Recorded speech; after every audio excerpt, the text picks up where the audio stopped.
श्री स्वामी समर्थ सर्वांना. घराचा उंबरठा म्हणजे महालक्ष्मीचं स्थान, सर्वात महत्त्वाचं स्थान.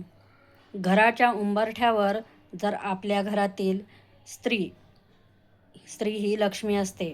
म्हणून आपल्या घरातील कोणतीही स्त्री, आपली पत्नी असो, आई असो किंवा मुलगी असो किंवा बहीण असो, जर उंबरठ्यावर बसत असेल तर त्यामुळे लक्ष्मीला जागा राहत नाही.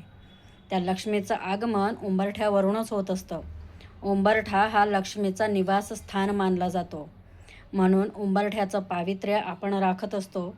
सकाळी उठल्यावर उंबरठ्याचं पूजन करावं हे याचसाठी म्हटलं जातं. संध्याकाळी उंबरठ्याजवळ म्हणजेच आपल्या दरवाजाजवळ आपण दिवा लावतो, ते त्याचसाठी की लक्ष्मीचं आगमन व्हावं म्हणून.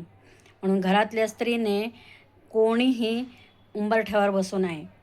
नाहीतर कर्जाचं आगमन तर होतं, शिवाय दारिद्र्याचं देखील आपल्या घरामध्ये आगमन होतं.